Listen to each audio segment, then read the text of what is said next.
Every day, I wake up knowing that the more people I try to save, the more enemies I will make. When you can do the things that I can, but you don't, and then the bad things happen, they happen because of you. Whatever life holds in store for me, I will never forget these words. With great power comes great responsibility. This is my gift, my curse. Who am I? I'm Spider-Man.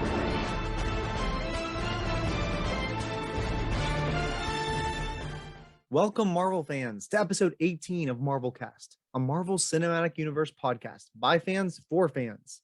Each week, we will discuss the latest news regarding the MCU, followed by reviews and discussion of the latest released content in this ever-expanding multiverse. Our audience is a key component to our show, and we'll wrap up each week by answering your Marvel-related questions. I'm your host, Steve, and joining with me is my co-host, JG. JG, to say Marvel's had a big week is an understatement. How excited are you heading into Christmas break here with lots of Marvel news?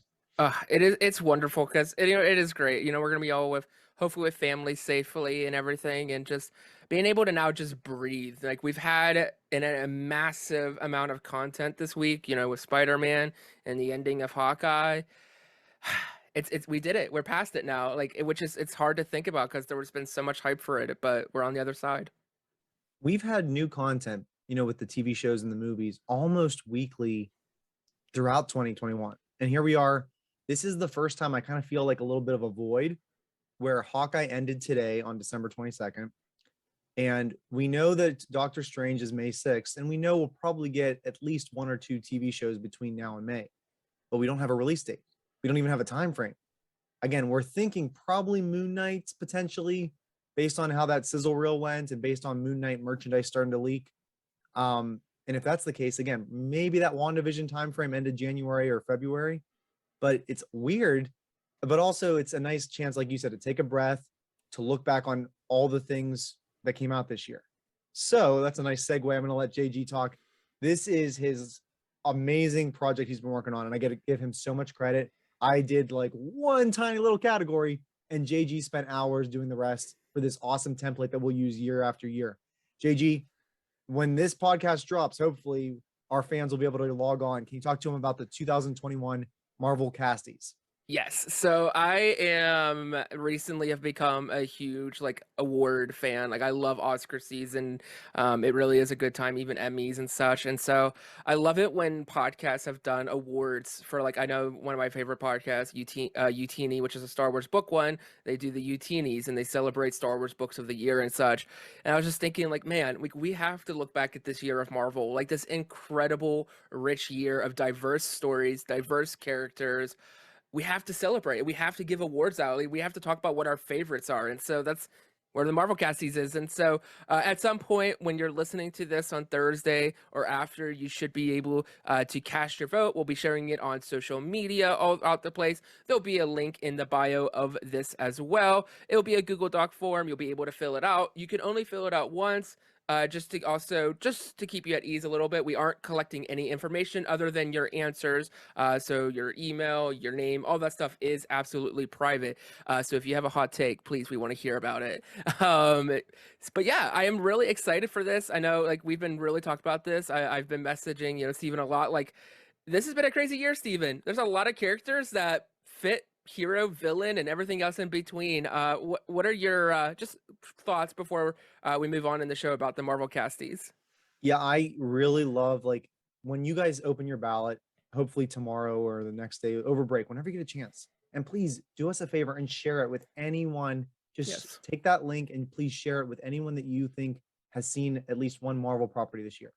Don't be intimidated either. If you see in a category that might have 10 different options, honestly pick your favorite. If you haven't seen What If, or if you haven't seen WandaVision, that's okay. There's not a category that's just about one particular show. It's about a mixture of everything. Yeah. So JG did a really nice job kind of, again, splitting this up, showing so many different categories.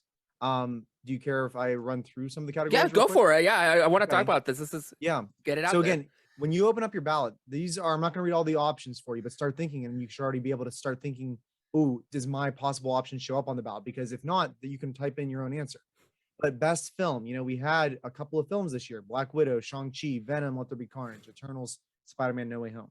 Because we made sure to include Venom, because again, our podcast is about all the Marvel, multiverse, which we're about to talk even more about next year. The next category, best TV series. We've had 1, 2, 3, 4, 5 amazing television series. We're going to talk about the last one later today and how it wrapped up. We've got best hero, a list of the best heroes that stood out. The best new hero that was added. A ton. There were Yeah. so many new heroes. Like I was like, oh my goodness. Like, how do you pick? Like the list just goes on and on and on. And that's also, I just wanted to say it because like the reason for this separation is because I think can be really hard to separate or to because some of these heroes that we've had for a while, they're gonna be your favorites, and there's a lot of these are gonna rise to the top because we have had years of storytelling. And so I think to give respect to some of these new heroes, which are also just as incredible, they deserve their own category. And then our next one's best villain. And I know off air, JG and I sat down and we really tried to figure out where do some of these characters fit, like Echo Maya, like Zemo. Yeah. So like if one of the things or characters you think should be on this list isn't there, there's an option where you can click other and type in your response. Best non-powered character, best score, best ship or duo, best moment. Now this one is not a multiple choice because we didn't feel like we could properly list every single best moment. And especially, I think, for me, I think a few just from Spider-Man alone that people cheered for. So this one is a long answer text. Just type a quick little response and we'll then talk about kind of what similarities we see from our audience. Our best mid or post-credit scene, the most anticipated 2022 film, and the most anticipated 2022 television series. Lots of good categories. It should take you at most 2 to 3 minutes to fill this out. So please do us a favor, share it with anyone you know, because the more feedback we get, the bigger range and discussion we can have on January 6th. Anything else, JG, on Marvelcasties? Nope. I'm super excited to talk about this year of Marvel with you. I'm excited to see what the audience and their friends and family think about Marvel this year.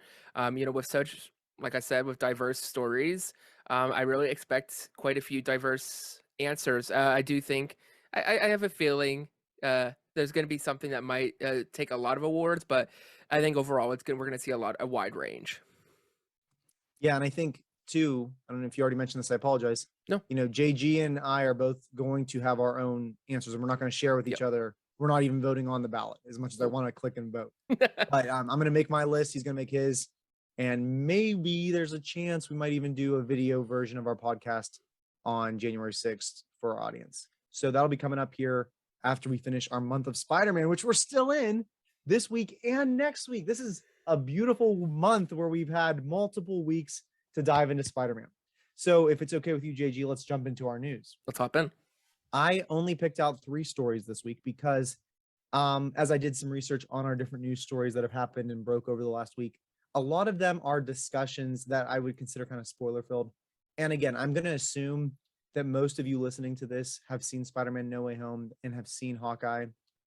But at the same time, we want to be respectful. We do have a podcast every week, and we don't want to just rush into, immediate thoughts and spoiler territory yet. So remember, this is our spoiler-free episode. We're going to talk about No Way Home later and without spoiling any big reveals. Next week on episode 19, we're definitely going to spend quite a lot of time to finish up the month of Spider-Man talking about our spoiler-filled thoughts leading into the new year.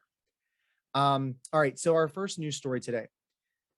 To say that Spider-Man No Way Home had a great weekend is an understatement, because Spider-Man No Way Home officially opened in America to $260 million, which made it the second biggest box office debut in history.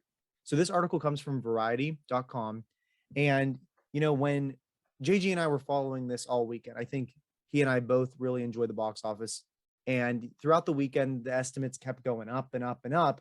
And I think when we went to bed on Sunday, the idea was, I think it was around 255 or something along those lines. And it would have put it as the number 3 opening in North America. But then we woke up on Monday and they really tallied up the remaining numbers, and it now bumped it up to 260, which is A little bit, obviously, well, a good bit lower than Avengers Endgame, which is understandable at 357 million, but it's still 3 million higher than the previous second place holder, Avengers Infinity War. JG, our top 3 opening weekends in North America are currently, again, Avengers Endgame, Spider-Man No Way Home, Avengers Infinity War.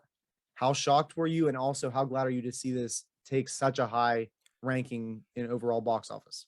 It's good for so many reasons. I think ultimately, first and foremost, I think it's great just because of the year that the box office has had. It's been a struggle. We're still in the middle of a pandemic. There is a lot of people that are still not going out to see movies yet, and a lot of movies have taken a hit. And these are people's jobs, these are people's careers, and these are stories that we enjoy. And so it's definitely been a very rough year for this industry. But to get to this point where you're reaching this number on your opening weekend when the highest grossing film before this had a total of like, I think it was like 224 million, which was Shang-Chi, which that is awesome. But this beat that in just a weekend. So that is great. That is fantastic. I'm so glad. But then once again, I think this also really should, I hope, send major positive flags to Sony and Marvel that the deal that they've been going on is working, and they should not alter it. They should keep this going. Like they have this perfect like chemistry that they need to just keep going with it, because if they keep it going, I don't see how they don't keep hitting home run after home run. There is such a fervor for this, for Spider-Man and the universe and the characters surrounding Spider-Man, that it is just a cash cow waiting to be milked by these two studios. And again, not going into spoiler territory, but I can't even imagine how Sony would continue Spider-Man's journey with Tom Holland without continuing with Marvel Studios. I think they're so intertwined, like you said, and it would be the biggest blunder if, like, do you remember we talked about this the other day? Yep. Originally, the deal ended with Far From Home, which would have been such a cliffhanger.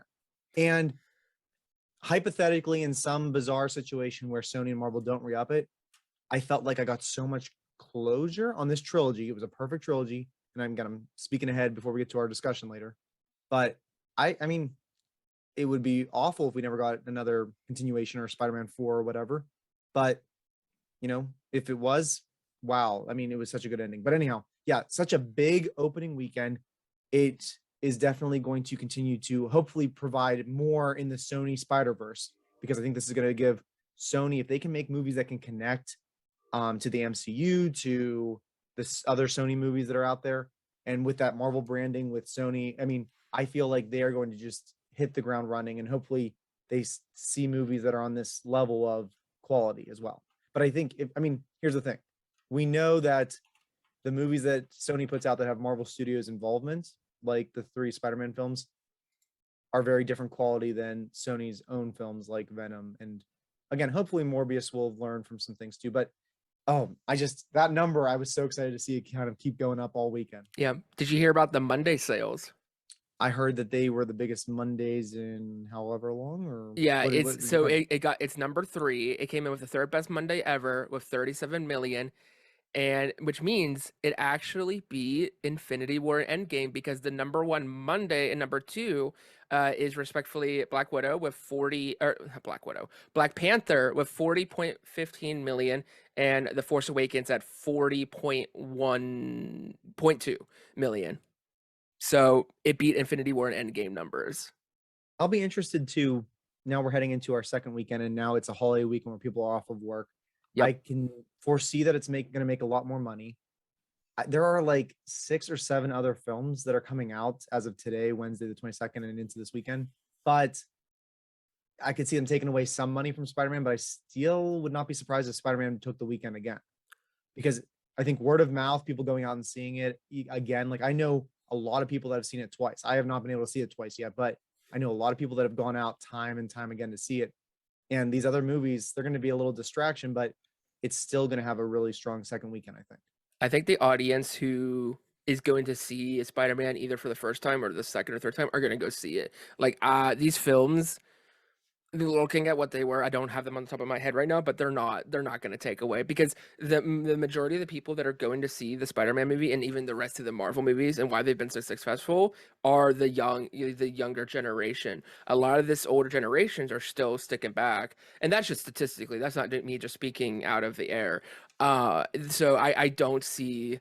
It is a shame in some way. I mean, granted, we are a Marvel podcast, and we're talking about Marvel, we're talking about Spider-Man. I want these other movies to be successful, but like this is just such an event film. Like this film is going to just continuously make money and make money. Yeah, the 3 movies that I know that are coming out, plus a few others. The Matrix, which you can also stream on HBO Max. I'm Heard gonna of. watch it probably on HBO Max because it didn't get the best reviews.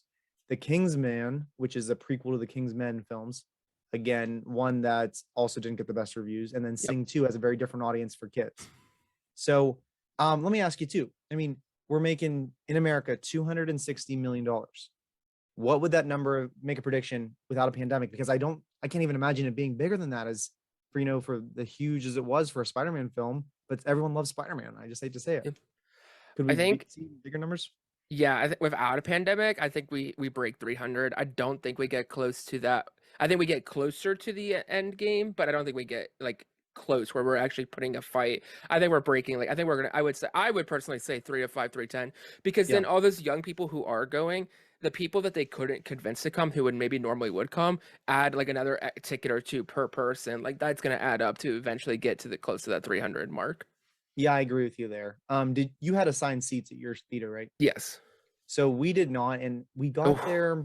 I oh, I I was in the wrong here. I really because I've been to so many movies this year, like on opening weekends, Ghostbusters, Mhm. James Bond. I go to the and it's not it's crowded, but it's not the way Spider-Man was. Spider-Man, that like theaters were adding shows, and again, you and I. Anyhow, I'm more, I guess, more rural where I don't. Mhm. You're closer to the city, but the theaters where I live are adding shows all the time because people are lined out the door. And I pull up and there was not a parking spot near my movie theater. And I was just like, oh my gosh, we had a half an hour till the movie, like the trailers would even start. And we had a group of 4 and we couldn't even sit together. We had to sit 3 and 1. And I was like, I can't believe this, but I'm also really glad because that theater experience, which we'll talk about later, was the best. But let's save that for a few more minutes down Yes. the road. Okay. Second story. Let's stick with Spider-Man No Way Home for a second. And this one is the fact that during the premiere in Los Angeles, it was kind of hinted at and revealed that the actress Lexi Rabe, who played Morgan Stark in Avengers Endgame, according to her in her comments on Instagram, it sounds like she shot at least one scene for No Way Home that was cut in a deleted scene. So here's what the comment said. She had some pictures from the premiere, and it says, the caption said, okay, here's a teaser with all the photos. We'll be posting them all soon. I absolutely love the movie, even though my part got cut. It was amazing to see everyone. She went on to share another caption in a picture of herself with MJ actress Zendaya, teasing that she hoped to start filming again soon, in quotes, for a future MCU project. And the actual quote said, best night ever. I don't mind my part got cut. I missed my Marvel fam. This movie was amazing. Hope to start filming again soon. All right, 2 takeaways. So again, kind of a spoiler. Morgan Stark is not in the film, but there are so many other characters. That's okay. It's a crowded film as it is. Would you have liked to have seen that again, personal Stark connection? And also with her saying, hope to start filming soon. Again, that word hope, does it sound like nothing's in the tables, but it could be for Morgan to return? I think I think whenever you make a statement like hope to start filming soon, like I think something is in the works. And I think the most sense would be Ironheart. I think that is logistically just makes the most sense story-wise from what we know of the possible shows coming down the road. Maybe Arbor Wars, but I think Ironheart's the safest bet. Yeah, I'm okay with this being cut. Haven't seen the film. I think if I hadn't seen the film, I'd be like, oh man, that's such a bummer. Knowing what we get without spoiling and knowing what character kinda, I guess, fills that position for a lack of better terms, I think it's fine. I think it could have been like it might have added something to the film. It definitely wouldn't have taken away, but maybe it got cut because of it being repetitive, solely because we have that connection through another character. Yeah, I agree with you. I feel like the character you're referring to has played a role throughout this trilogy. So let that storyline play out instead of adding more new characters when we Yes. already have so many other new ones. All right. So maybe again, hopefully we'll see Lexi Rabe again. As she's getting older too, that would be interesting. Now we saw her as a child. Now to see her as a preteen, there's a lot of other preteens and teenagers in the MCU right now. Yes. Why not add her to the mix as well?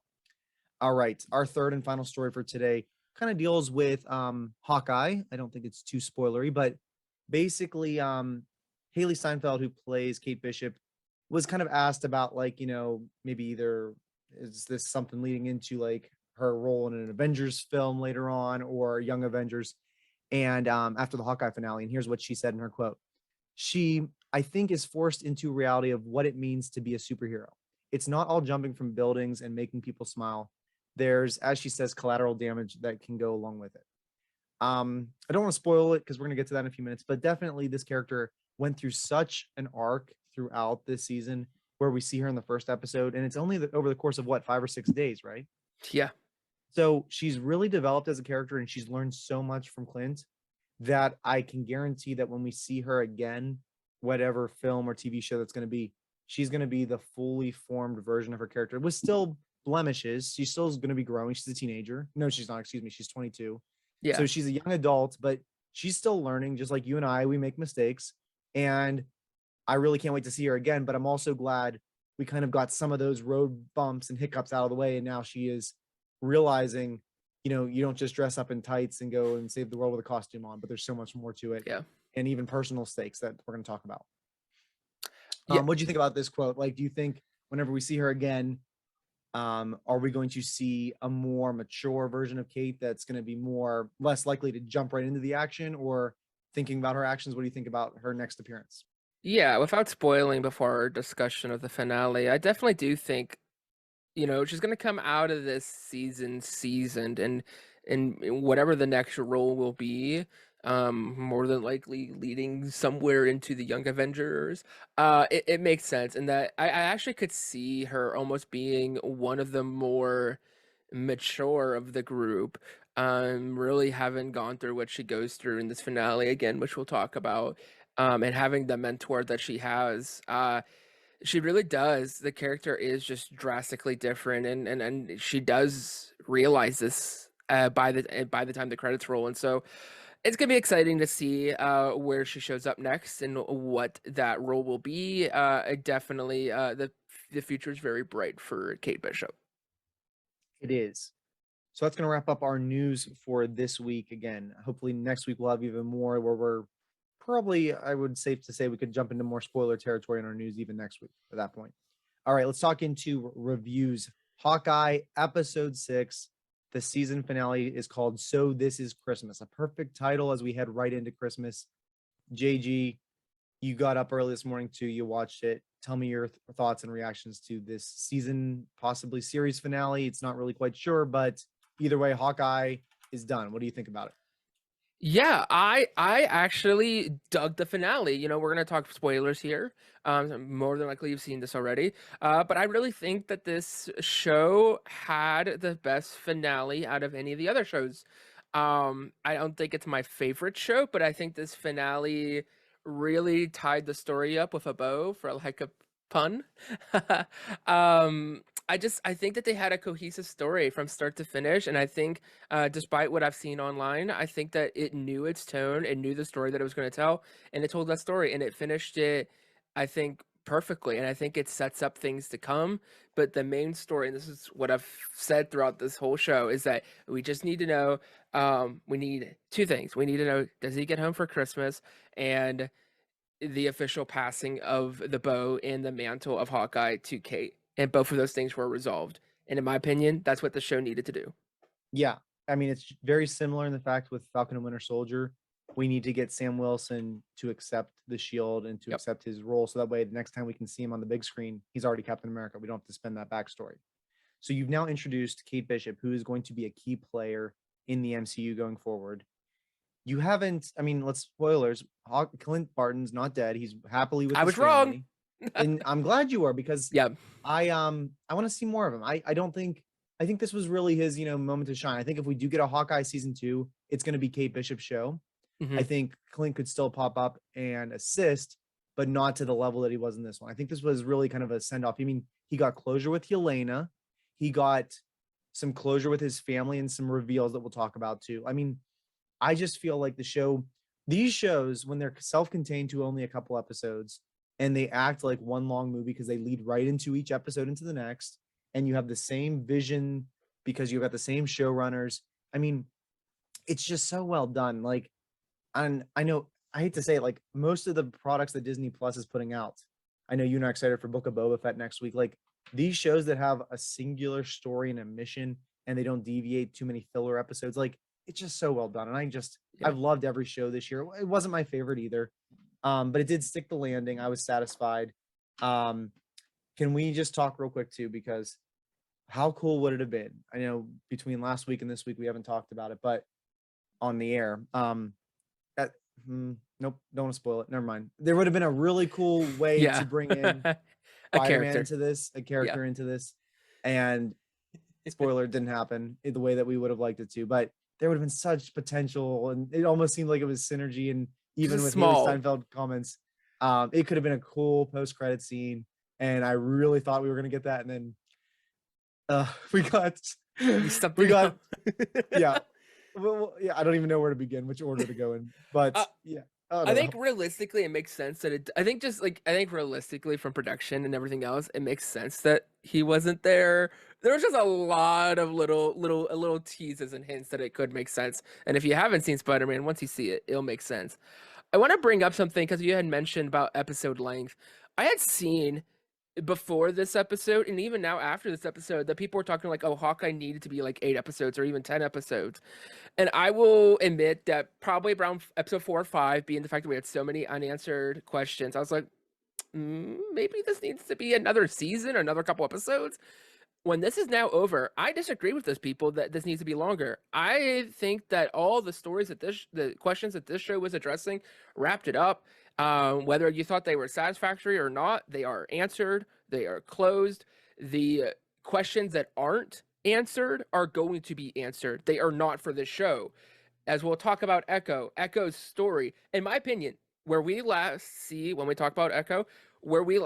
her, I think that is literally going to be the beginning of her show, where we pan away from that scene. I think we're going to pan back in and pick up immediately where that is when we see that Echo show.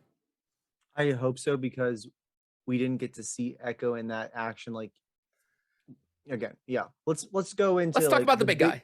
The big guy, because that's what we've been building to all season. We've been hoping, it's been teased. Yeah. We got our first glimpse last week in a very grainy photo. Now we open up the episode with Kate's mom talking to the kingpin of New York himself, Wilson Fisk.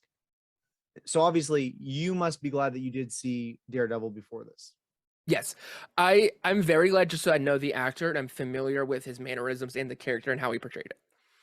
Yeah, and again, we don't get any clarification, nor did I expect whether this is a follow-up to Daredevil or whether it's a variance. I'm going to lean towards variance because I feel like there's so much history that they don't want to, again, they don't expect people to go back and watch seasons and seasons of material on Netflix, which is a different streaming service. If it was on Disney Plus, then maybe they would. But again, it's a different time. And Kevin Feige is really kind of separating himself from Marvel Television versus Marvel Studios. Anyhow, I think he's smart, though, because he realized if I want to bring in these characters, such as Wilson Fisk or maybe whoever else, spoilers, I'm not going to say right now, you definitely want to bring back these fan favorite actors and characters. And he's really smart about that. We got Wilson Fisk in maybe 3 or 4 scenes. We got to see some great action. We got to see some great, like, again, maneuvering. But, JG, in the first season of Daredevil, and I haven't watched it in years, but I remember it took him those first 13 episodes to build up from Wilson Fisk to the Kingpin.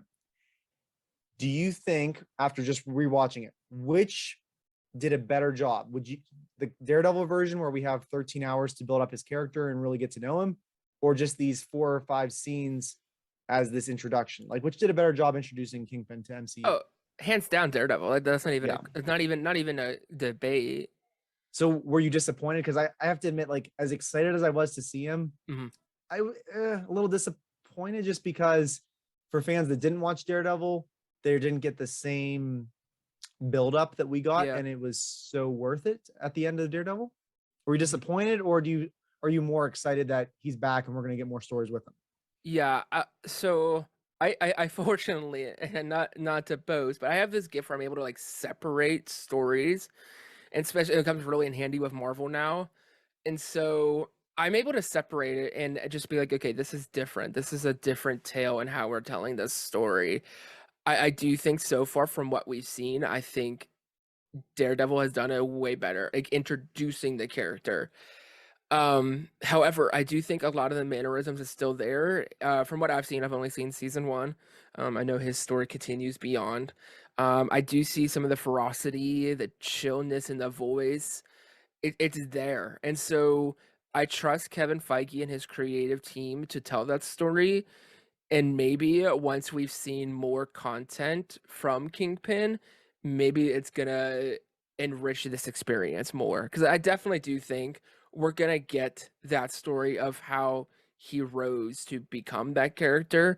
They just didn't start with that like they did. They didn't do the slow build. They kind of like instead of taking their time to make the cake, they just like showed us the end product. And so now they're gonna have to go back and show us how they took each layer and took the frosting and all that good stuff. Um, and for some people it's gonna work, and some people it's not. I know a lot of people online were very unhappy with this today, and I get it. But at the same time, we should just be very grateful. Like, I know we only got one episode with 5 or 6 scenes, however many it was. This is just the start. Like, Yeah, they leave it in such a place where you're like, "Oh my gosh, what's gonna happen to him?" But we know we're gonna get more of him, and yeah. Marvel doesn't typically use a ton of flashbacks. I know they did one for Kate and they did one for Maya, but I could honestly see if Wilson Fisk, let's say hypothetically, maybe shows up in Echo Show as one of the big villains, if they just even if they just gave him one episode, like halfway through the season, to be his flashback episode and really his story central episode, that would do it for me. It wouldn't, again, not as much time as Daredevil gave him, but I think that would really Yeah. flesh out the character and let you get to know him and how he is the way that he is, I think.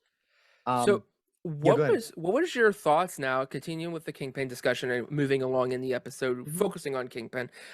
So I think the next big thing then after that is for him is the fight with him and Kate Bishop and the confrontation. What is your thoughts? Because obviously there's people on there talking about the whole Mary Sue conversation and I before we hear what you say, I personally thought that it was done well because in her own strength, she could not compete to him. She was throwing him around like she was a rag doll, but because she had the trick arrows, and that's what they are, they're tricks, she was able to best him. But how did you feel being you have more experience with him than I do? Um, I actually did like the fight scene because, it starts off where he is just like destroying her. And then whenever Kate's mom, whose name I always seem to forget, help me, Oh, Eleanor. Eleanor, whenever she rams the car at him, like, you're now weakening him. And it Yeah. reminded me again, I know we're going off base for a second, but in The Force Awakens, when Kylo Ren got shot by Mm, Chewbacca and gets injured, like it weakens him a little bit. So in my head, I kind of went right there where Kingpin is strong, but inside that story, he's not at full strength.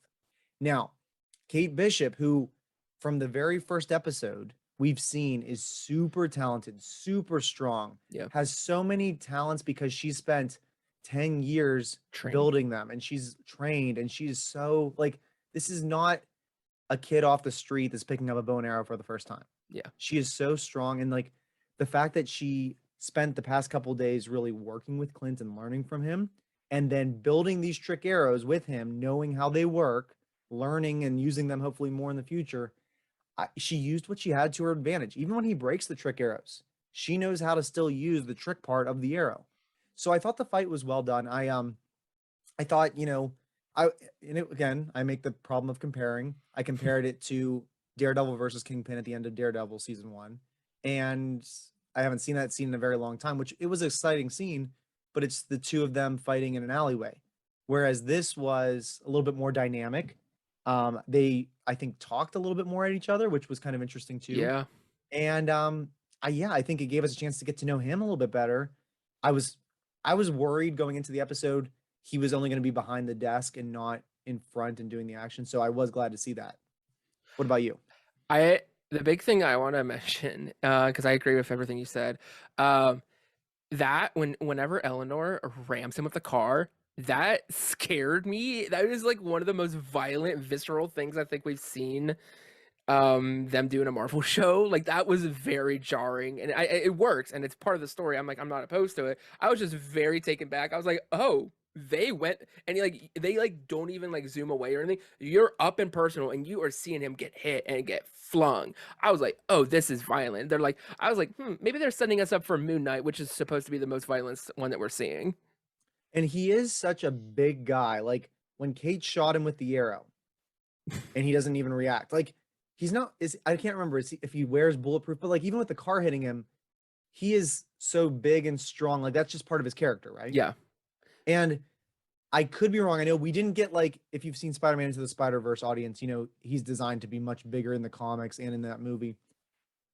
I'm sure the actor Vincent D'Onofrio is wearing some type of fat suit to make him look bigger. He did in certain scenes and angles, the way didn't he look larger than obviously our other, female characters that he was in the scene with. It wasn't exaggerated as it is in the comics or Into the Spider-Verse, but it was definitely larger than Daredevil. And I think the angles of the filming helped that to make him look like you're looking up at him at certain points. But yeah, he did look, again, not larger than life. That way it didn't feel out of place in the MCU where he would have been like CGI'd in. But it still felt like he's a big guy, and like that's part of who he is and how he's able to command all the people under him. I was scared every time he shows up. I was literally like genuinely like scared, like terrified. Like I knew that Kate Bishop had, story security, like she's going to be here down the road, and possibly some of the other characters, but like I was genuinely frightened for some of these characters. Like I very rarely does something outside of horror scare me, but this actually did. Yeah, he's ever since Daredevil, whatever year that was, maybe 2013, 14 when that came out, he's always been one of my favorite characters in the Marvel, pantheon. And I just can't wait to see more of him and who he interacts with, because like, we know we're getting Kang the Conqueror on such a large scale.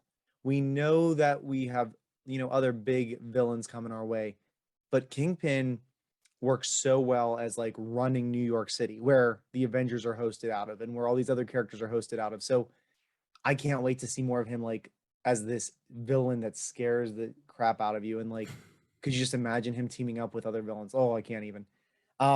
So the last chance we see with him, and you mentioned it earlier, that hopefully Echo's show will pick up here, when Maya does get a chance to confront him about the fact that he ordered the hit with Ronan on her father, and the camera pans up with her pointing the gun at him and shooting. So we're led to believe, and again, if you're someone that maybe doesn't know the comics or doesn't know this character, like, is he dead? No, but could you take that away from that, the way it was edited? Yeah. If you, again, didn't know the character, you could think, wow, they really brought in this big bad guy for one episode and he's gone already. A lot of people do. A lot of people do. And I think, Marvel does that. They tease us. I'd be willing to bet my next paycheck that we will see him again in Echo. Do you expect, where else could he pop up between now and Echo, which we don't have a release date on Echo yet, but I'm hoping maybe later next year or 2023. Yeah, I don't see him showing up in anything else before Echo. Echo's the earliest that he could show up. And that's the thing. Like, you and I know this. We have been trained because of The Walking Dead. The Walking Dead was infamous for this before any other show. I'm not, I don't watch a ton of TV, but I know for us, the fake out death. If you do not see the dead body, and you don't see them not breathing, and they are dead, they're not dead. We have seen, again, The Walking Dead has trained us so many times. Glenn, all of them, every single one. There has been so many deaths. And so just instantly, I don't believe it. If you don't show me it doing it, no. And like, if you know the comics, then you even know even more, because he gets shot and he gets blind, which is to represent and mirror his counterpart in Daredevil. And so there's no way. And I think even without a shout, because of the fact that you got the same actor, it just proves they're not going to do this just for one episode. You don't go out of your way to sign that contract and get him back just to kill him off for an episode. That is fan service, but it's fan service done awful. He is coming back. He's going to be a threat, and he's going to have one heck of a story, and it's starting off very different, which could be jarring for fans who've seen the Daredevil story, but we have lots more Kingpin to come. And we've heard rumors that like possibly even in She-Hulk next year, that Matt Murdock's Daredevil will return, maybe even again with a different costume. That's rumors going around. Well, if you introduce Daredevil, and again, you bring him in here, and you could bring him in then again with the rumors being that he could have his own show at some point down the line. How cool would it be like if, let's say, again, it's hard for me to even think this far ahead, but you know, Kevin Feige does. If you introduced Kingpin in 2021, you have Echo and Kingpin and Matt Murdock in different shows in 2022, or Echo in 2023, and then Daredevil gets his own show by 2024. Again, 3 years is not that far when we think we've got so much other content between now and then, that if you sprinkle in Matt Murdock, you sprinkle in Wilson Fisk, Kingpin, by the time that Matt Murdock gets his own show in a couple years, imagine just like all the connectivity and the crossovers you can even imagine with all these New York heroes. That's what they try to do on Netflix, and Marvel and Disney Plus can do it even better. I agree. I think it's exciting. Now, I want to bring this up to kind of wrap up the Kingpin conversation and Daredevil and all that fun stuff. There's actually, so I heard an interesting theory recently, because some people, I disagree with them, but some people, respectfully, they think that, you know, Echo, there wasn't much there and that there isn't more to tell, which I disagree with. And I think I can safely say I think you disagree. But people, there's a theory out there that the Echo show is a fake, is fake, and that it's actually the Daredevil show. Do you think Echo is gonna get her own show, or do you think this is another? Because whenever they did Civil War, they did that whole fake Captain America title. So it's not. Kevin Feige has done it. It's possible. Could we be seeing the Daredevil show, and that's where we're gonna pick up the story of Echo and Kingpin and also Daredevil? Ooh, you know, if they wanted to keep Matt Murdock's A secret. return and Kingpin's that would be the way to do it. I never thought of that till you just said that. That would be such a slap in the face to the actress that plays Maya. I do too. Like, imagine, you know, you're on press tours, and I'm sure people asked her about her show, the Echo show that's been confirmed. I think it's possible. I didn't until right now. Do you think it's possible? I think it's definitely possible. I don't think it's what's happening though. I think Yeah. Echo's 100% getting her show. It's She going to should. continue. It's going to continue that. I think where we leave off, it's going to pick up where she shoots him. She's going to think he's dead, or maybe maybe she doesn't shoot him. Maybe she's like, you know, I'm actually going to make you live. I don't think so though. She has a very much of a, she wants to avenge her father's death on her mind. So I do think she will shoot him. He's going to survive, and I could see us where it opens up where she shoots him and she walks away, and then literally moments later he like rises up. Yeah, he's going to be wanting revenge, and we're going to see that revenge story play out. I'll be And he has- scared for her. Yeah, I think, you know what, again, we're all talking spoilers, but Eleanor being in prison is the safest place for her right now. And you know what? We saw her get arrested. We didn't see her on trial yet. So we know we got a lawyer show coming up. Put her on Yeah. She-Hulk.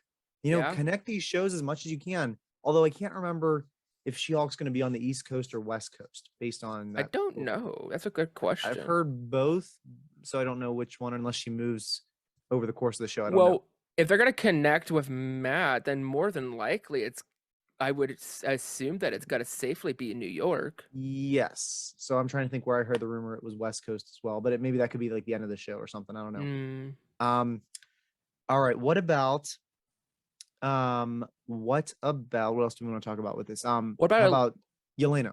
Yeah. Okay. So Yelena, again, looking beautiful, walking into that. First of all, that party looked awesome. Like, I wish I could be a guest there. such And a the great fact scene? that they got the LARPers to, there's just the LARPers, first of all. I just want to give them a quick shout out. We don't talk a lot about them. Nope. They got to actually be heroes for the day. Good for them. Yeah. So Yelena comes in, doesn't want to give her coat to coat check, and she's on her mission to hunt down Clint. And, you know, the whole fight sequence, when first, oh my gosh, like everything, it's just all coming back to me. The elevator where Yep. Kate kept trying to press every button like a kid would, and Yelena's having none of it. And then the whole chase between the two of them, like, Mm. oh, I love the two of them together, and I want to see more of them together. Are we going to see more of them together? Oh yeah, like hands down. Like I love them as a duo. I also ship them as well. Like there is so much there. The elevator scene literally reminded me of Elf when Buddy's hitting the Christmas tree of lights. It's just was such a good scene, and they literally have such a respect for each other.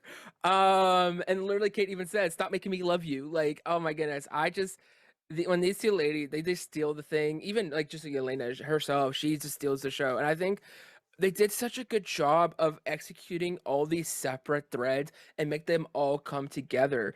You know, we have Yelena that's going after Clint, but then we also have Tracksuit and Kingpin who's going after Eleanor, but they also, you know, they wouldn't mind if they go after Clint either. Like, there is all these separate threads, but they just come cohesively together. And that's why I think Hawkeye, more than any of the other shows, did such a good job not letting anything go to waste. Everything connected, everything played a part to the point where you said the LARPers, they were even such a critical part of this.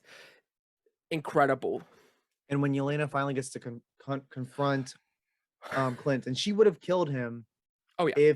if he did not, again, the way that what I really loved was it made the when you go back and rewatch Black Widow even more important, because, and actually anytime you would have seen Natasha and Clint together, it makes those scenes more important, because off camera, I wish there would have been a way, again, you could have made Black Widow earlier and tied it in longer, whatever.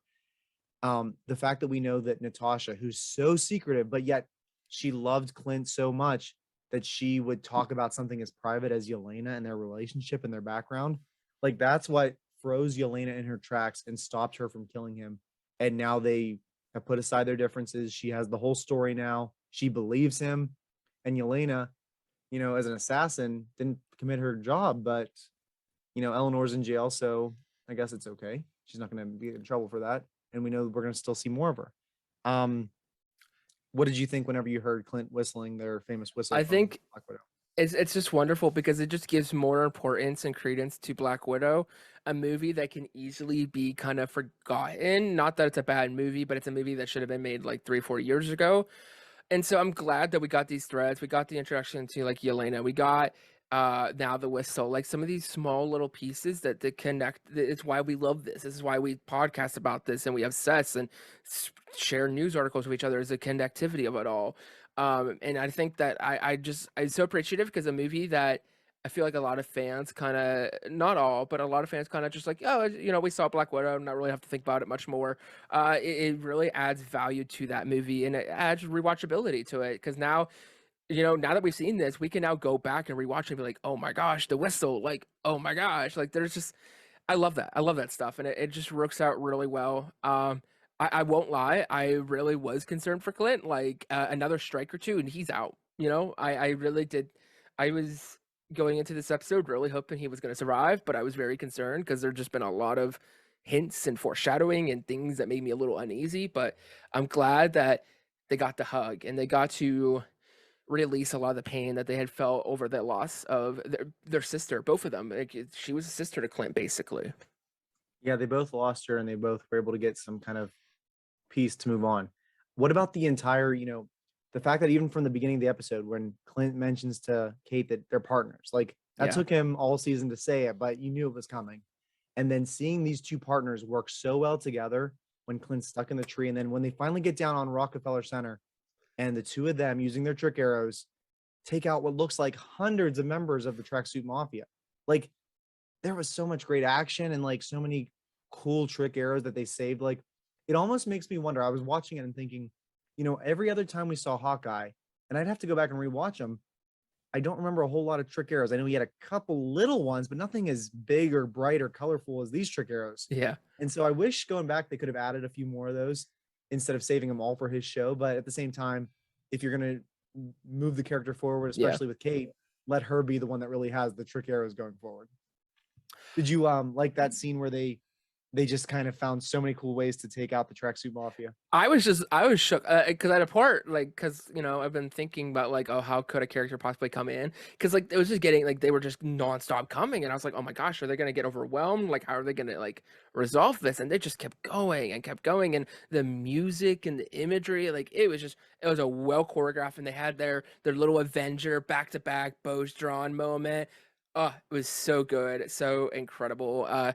The action for this show, which is really unique for a show that you don't have a lot of you had some hand-to-hand combat, but with a show that focused so heavily on ranged weaponry, it's so cool how they were able to be creative with the choreography of it.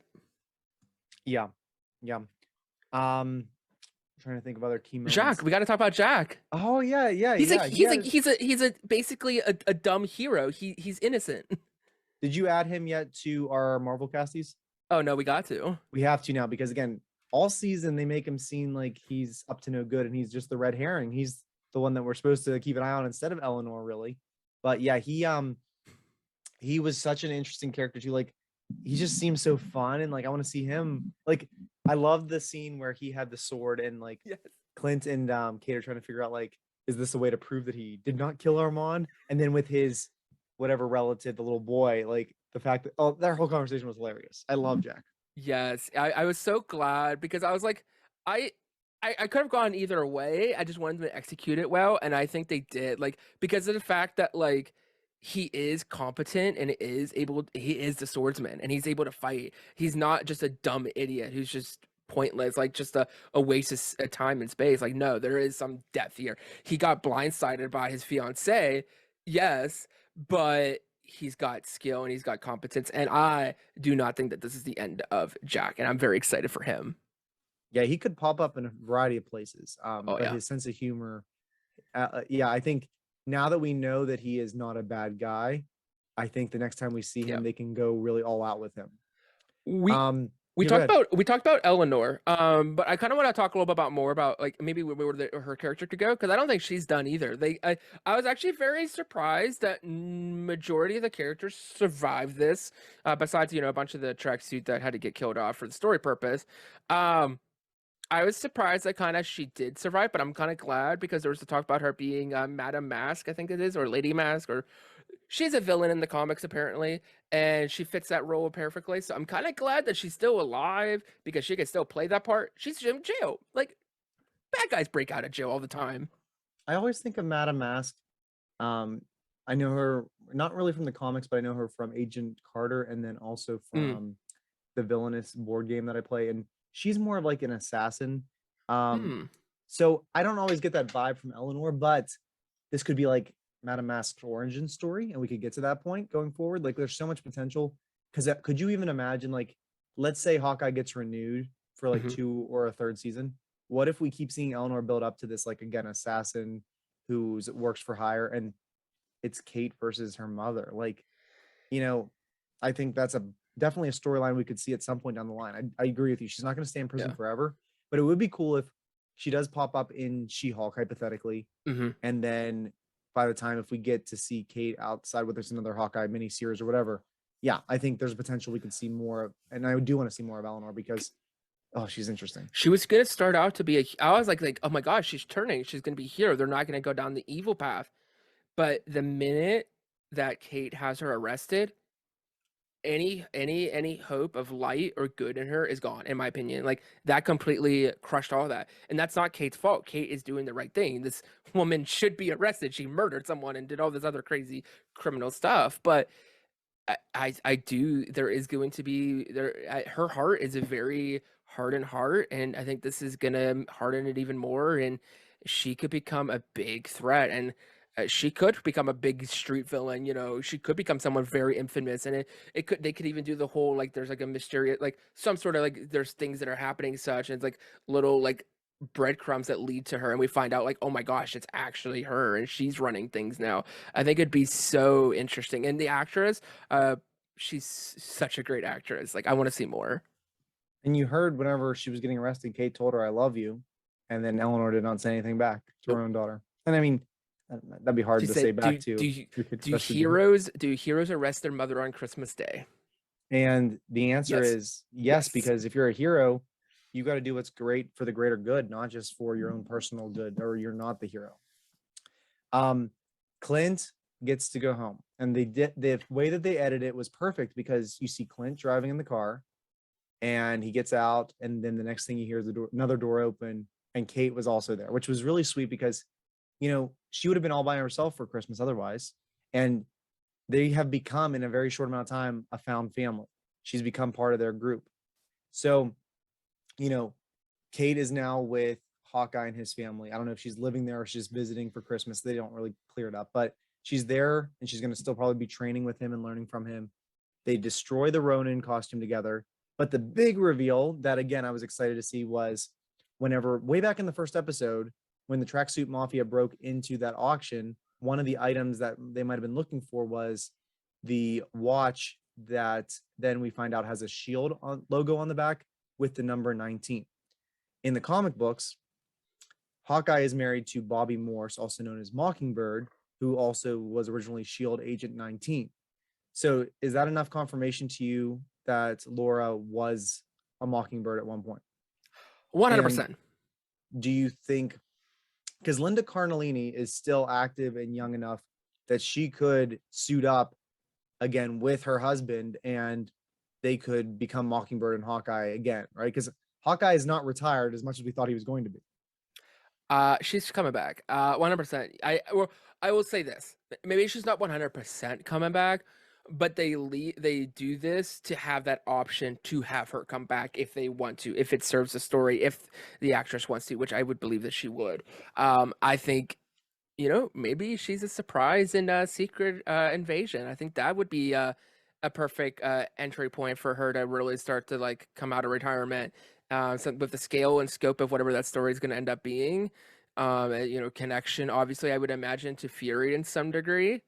I could see that being, and what I really want though is that I want him to now like retire, and I want her to go out into action, and now he's making the ones that are making the calls from home.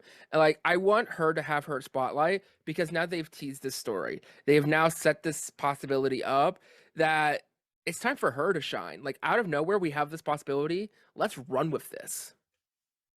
And it would not be like, imagine for a second if we could get like a Budapest movie. I know I'm just hypothetical here, where we see that young, and with the technology we have right now, you don't have to recast. You can if you want to, but we already saw Scarlett Johansson at that point, whether she's in her young 20s, late teens, whatever it was, where she was in that flashback in Budapest. We never saw Clint there. How do we know Clint wasn't the only agent that was there? Maybe again, him and his Mockingbird wife to be were there. I mean, there's so much potential, and I do want to see more of it. And, I think I just want to see more of her and her backstory, because we've now seen her in Age of Ultron. We've seen her in Endgame. I want to see her really get to know this character even more. And actually just thinking, like it just hit me.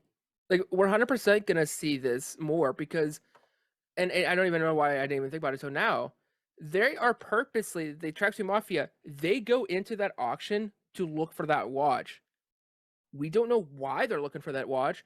We don't know. I mean, I would assume maybe it's Kingpin, but like to some degree, someone is after that watch and after the person who has that watch. That story has not been resolved. I don't need it resolved in this thing. We found out who the watch is, but there is some backstory that we don't know about, and obviously the potential for future story. But let alone just the backstory, like who is after, like what's her, if it is Kingpin, what's her history with Kingpin? Like that's interesting. Yeah, I mean, maybe she was undercover trying to get information on him. Like that's the story I want to see. So we do get our first and only mid credit scene with Hawkeye. And again, going into it, there were rumors and there was hope that maybe we'd see our friendly neighborhood Spider-Man in New York City.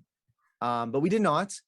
Instead, we get a full 5-minute scene of the song from Rogers the Musical called Save the Day. And I gotta admit, I was humming it all day. It wasn't maybe the best post-credit scene, but it was still a lot of fun to see the entire song without interruption.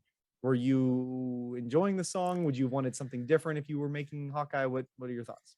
Yeah, so we all come to expect like the next tease for the next chapter or a character reveal. but there are quite a few post-credit scenes that are jokes. You know, I think of the one with the Captain America one. You know, with the school video. Patience. Yes, yes. And so I think that this is perfect for the sole fact that most of our answers got answered in the finale. This is the end of the year, and it's kind of like it's ending. Like this is now. It literally says "Happy Holidays" from Marvel, and I think that's perfect. You know, there were fans who, especially the ones who really are into Broadway and such, that they wanted this scene. Heck, we want the whole thing or a musical in general. Come on, release the whole Rogers cut, please. This is nice though. I appreciated it. It was fun. Actually, I'm pulling it up. There was actually a lot of little Broadway cameos. I don't have it right now, but in front of me. But like if you look it up, for the people who really are into Broadway, the guy that they kept cutting to is something to do with Broadway. The guy who's the composer, and then some of the people who are actually actors on stage were in Broadway stuff. So I think it is a nice little love letter to that, which is really cool. Yeah, it was definitely like a little, Merry Christmas, like a song. Let's go out on a happy note. I would have preferred probably something to tease, whether it be Kingpin in a hospital or something like that. But Yeah. at the end of the day, I think it was still fun that we got the whole song, because in the first episode you only saw bits and pieces, and they kept cutting to Clint and his family. We could keep going on and on Yeah. about Hawkeye, but are you ready to segue to our main I topic? want to add go one ahead. more thing, Sure. because I think it's very intentional. Because I was like, so they did this. They called the episode "So This Is Christmas," and I was like, like that could be very literal, like it's Christmas, which it is. But it's also like there's that Christmas song, which is the Happy Christmas War is Over, and I thought it was so perfect because there is like this part of the lyrics. I'll say it real quick. I'm not gonna sing. I cannot sing. Y'all not getting that today. Sorry. And so it says, and so this is Christmas. And what have we done? Another year over, and a new one just began. And so happy Christmas. War is over. We hope you have fun if you want it. The near and the dear ones. War is over. The old and the young. And I was like, what a perfect way to end not only Hawkeye, but also this year of Marvel. Like the old and the young, like Clint and Kate. The war is now over. Kingpin is presumably dead, not actually dead. But like, it's just, there's so, like, as a person who is a writer, I love a good title, and I know really a title really does not mean anything, but like whenever they could go the extra mile, and Walking Dead does a good job with this. When you can find this extra stuff, I just love it, and I wanted to bring that up because I don't think a lot of people have talked about it. Yeah, that would have made a good end credit song, because they always Mhm. pick good ones in Hawkeye. Yes.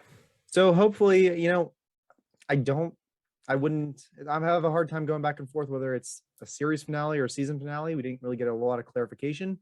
We didn't get a Hawkeye will return like we did with Loki, but we also, I think Marvel's going to look and see, which of these shows from this year are worth bringing back, which stories still have stories to be told, or which ones are going to come into play in other spinoffs like Echo or whatever else Kate Bishop shows up in down the line. All right, we've been talking a lot. Our main topic, I don't think it's going to be super long because there's not a lot we can say today. But when you walked out of Spider-Man No Way Home, JG, what were your thoughts? What were your reactions? That's spoiler free, of course, or even during the movie, like just your emotions. What can you share?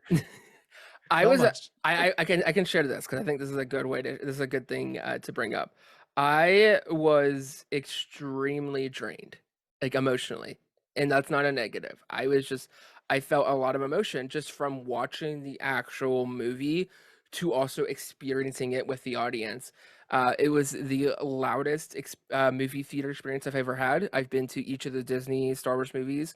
I've been to Endgame opening night and Infinity War opening night. This tops all of them tenfold. I have never clapped so hard in my life. My hands hurt after it.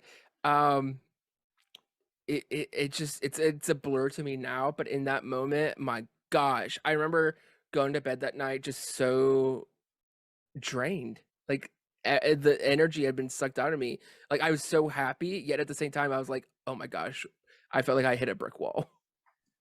Yeah, I agree with you. I think I was more on there were so many emotions. And again, we can't really explain why yet, but happy, sad, excited, nervous. Just you didn't have a chance to breathe in the movie, which is not a bad thing. You know, some movies might not be the best, but this one, there was so much we wanted. We didn't want to have downtime, Yeah. because whenever you get downtime, the movie does a nice job of segueing into the next big moment. I really think my biggest takeaway was, with it being a sold out theater where people were even sitting on the steps going up the theater. I really think like they oversold it, which I'm fine with. It was the best theater experience I've had. I usually like going to IMAX, and I didn't go to IMAX this time, but the people in the audience, the cheers every like 10 minutes. And again, if you've seen the movie, you know there are big moments almost every 5 to 10 minutes throughout the film, and little jokes and references. And again, we know in the trailers, we see that these Toby and Andrew Garfield villains come back. Like, rewatching throughout this month, and I'm so glad we did it, those first 5 movies, I have to say this new movie, No Way Home, puts those other 5 movies on the same playing field and have just as important as any of the other MCU films. Like, whenever I go back and rewatch the MCU, I don't know when I'm going to watch them, but probably maybe even in between Far From Home and No Way Home. I don't know. I'd have to find a spot to watch them, because you got to watch those 5 movies before you watch this one. They're just as important. The crowd cheering was so much fun. Like, I know some people get annoyed with it. I've seen people online complaining about it. I'm like, you know what? For us, for the fans, this is the equivalent of the Super Bowl. Like, I hate to say it, like your end games, your big Spider-Man, big film, 20 years in the making, people are going to be cheering and shouting just like if a big play happened in a Super Bowl. And that's what you go for those for. If you don't want that, sorry, don't go to the opening weekend, because that's what the biggest fans are going to be at that opening night on Thursday night. I don't know. Oh man, just so many emotions, so exciting. Like, I had an hour drive home after the theater because we went a little bit further away, and just having that hour to decompress and think about it and talk about it with my wife, it was awesome. I just love it. And I'm surprised I haven't seen it again. I've been a little bit busy with work, but now over break, I would maybe consider going to see it in IMAX. Definitely. I want to see it again in Dolby. I wrote spoiler-free thoughts, and I think it's the best way for me to be able to explain anything without possibly spoiling. So what I wrote is just a short paragraph. I said, the film takes off immediately and does not relent. On this journey, you'll laugh, gasp, cry while experiencing everything Peter goes through. It's a very dark movie. However, hope shines through those dark clouds when it's needed most, and only adds to the weight of those moments. This movie embodies the message of Spider-Man better than any other film to date. And I think that's the one thing that we can talk about without giving any details, is that this is truly a Spider-Man movie, and this is truly a Peter Parker film, and just everything. If you're a fan of the movies and the comics and just the other animated shows, like what Peter Parker stands for and who Spider-Man resembles, like it is glowing in bright lights in this movie, and just gosh, it's such a brilliant film. Like, it is so well done. It's not cheap in any sort of the way. It is truly respectful and beautiful. And like you said, I think this movie proves why so many people list Spider-Man as their favorite superhero. Like, usually on your top list, you see Spider-Man and Batman. And I'm sorry, Spider-Man is so much more fun and bright compared to dark, gloomy Batman. It's a reason why you see so many kids at these movies. You know, it's PG-13, but there were a lot of kids in my theater. And I was excited because they're the next generation. They're the ones who these movies are really made for, you know, because they're going to keep growing up and sharing it with their families in the future. Without saying too much else, what else? Would you say this is your favorite Spider-Man film? Yes, 100%. Not even close. And you know, with that thing I mentioned earlier, that you don't get to this movie without having those other 5, without having those other 7, excuse me, Tom Holland too. So yeah, I think it was on the same playing field of Endgame, where Endgame had 10 years to build up to it, where this had 20 years of build up and excitement and references and callbacks. And there's so much more I want to talk about. I want to see so much more with where the story goes from here, because it leaves it in such an interesting place that I wasn't expecting. And I'm glad, because I hate to say it, you know, the trailers, even though they kept so much out of the movie, you and I we could follow some of the premise, but I think they did a good enough job of leaving some really big surprises out of the trailer and the marketing.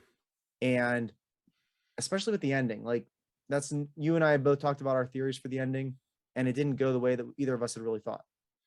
Nope. It gets me excited because John Watts nailed this trilogy. Nailed it without a shadow of doubt. And I'm so excited now because of how he handled all these villains. Now that we know that he can handle multiple characters, I'm so excited for his Fantastic Four movie. Like that's what's next up for him. And like, man, the fact that we know that he can juggle all of them and each of the villains have their own stories and such, and also balance the fact of Peter Parker, like it's incredible. Like we're now gonna get this really awesome team up movie, and I know John Watts is gonna he's gonna nail it, and like that gets me even more excited for that film.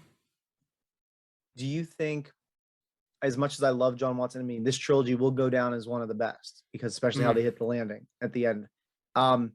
Do you think if we end up seeing the rumored 4, 5, and 6, the next trilogy, would it be smart to bring on someone else to give it a different tone, a different vibe, so it doesn't? I mean, it's obviously going to be continuation, but I think, or do you continue it on with the same? I mean, it's a very high schooly feel. Do you need Yeah. to change direction, change tone? What do you think if we go forward? I think they should bring on someone. Again, hope they make the smart move. Marvel knows this. Have them do the trilogy. None of this sequel trilogy stuff from Star Wars, please. But I would be shocked if John Watts is not involved in some way, maybe in a producer realm, maybe, being the fact that he did have such a huge influence in this trilogy and or even some sort of credit. Like I think you'd be a fool not to have him be some sort of collaborator. I do think you should give the director title to someone to give a new vision, a new light. Let's see it in a different way. Yet also go to the guy who has done this so well. Like if you need help solving this puzzle, like, oh, how do I get from B to C? And I'm not really sure about F. Well, talk to Watts, and then there you go. Obviously, add it to your tone and such. But I think John Watts is definitely going to have his hands still in Spider-Man, maybe not as directly as we have seen. Yeah, I agree. He's going to take on more of a producer role, but he knows the character so well. He knows the Spider-Man world so well, and he's very good at, bringing in characters and team ups. Like I really hope he continues with Marvel going forward. He's just so well talented there. Yep. What else can we talk about? I don't really think I really don't know if there's anything else we could really talk about. I mean, I guess we could talk we could talk about technical stuff real quick. That way next week we have all of the fun stuff to talk about. I thought that this was very beautifully shot. The cinematography was next level. The way they shot some scenes. I think also the score is beautiful. I've listened to it once or twice now in the past week. Really well done. Really, really well done. Once again, it's Michael Giacchino, so not surprised at all that he just hits another home run.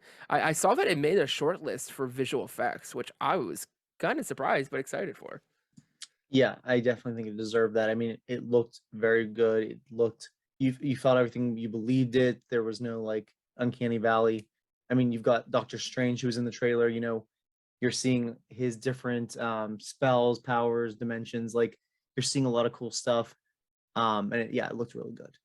I think, we spent a lot of time tonight on Hawkeye. Yeah. We did our kind of intro to Spider-Man, but we were careful with it. I think next week, since we don't have an episode to talk about, hopefully not a ton of news, we're going to still have a pretty long episode, but let's try to contain it. And let's really, maybe what we could do between now and next week is maybe have a few talking points so we can kind of stick to them. But yeah, I mean, I really enjoyed talking about this tonight with you. And I hope our audience really, if you haven't seen Spider-Man, please see it before you get spoiled. I can't imagine you haven't been spoiled already, but we respect you. And that's why we have not said anything. JG, where can people find you? What else are you working on over this holiday break? Are you taking a break yourself? Actually, no, this is things are ramping back up. You can find me on Twitter, JG_Cars, also on YouTube, which is just Cars, my last name. Reaction videos should be going back up. Lots of fun stuff like that, talking about movies and TV shows and all that good stuff. Yeah, and you know what? Like I said, we're excited. Hopefully, reminder, the Marvelcasties will be posted on social media. Please share it out, even on your own personal pages. Get people to vote. We are looking forward to a really fun discussion in about 2 weeks where we're going to be wrapping up what had just happened this year while also looking forward to the future. And before we know it, we will be back with lots more shows and movies, but we're going to keep coming to you weekly. We haven't missed a week yet. We're going full steam ahead. And that's going to wrap up episode 18 of Marvelcast. We hope you enjoy diving into the world of Marvel with us. We want our fans to interact with us. So please let your voice be heard. Share your thoughts about the Hawkeye finale. Share your thoughts about Spider-Man No Way Home, because definitely we'll talk about those next week again. Our email is marvelcastpod@gmail.com. You can find us also on social media at 1138 Productions. And if you haven't, please leave a review wherever you listen. It really does help us out. Check us out on YouTube for a video version of the podcast. JG does a nice job putting up some images that go along with it, if you're someone that likes to kind of follow along. And again, maybe at some point we'll get into some video. I know it takes a little bit more time, but you guys are worth it. From myself and JG, we hope you have a marvelous week. And if you celebrate certain holidays like Christmas, enjoy it with your family. And remember, I can do this all day.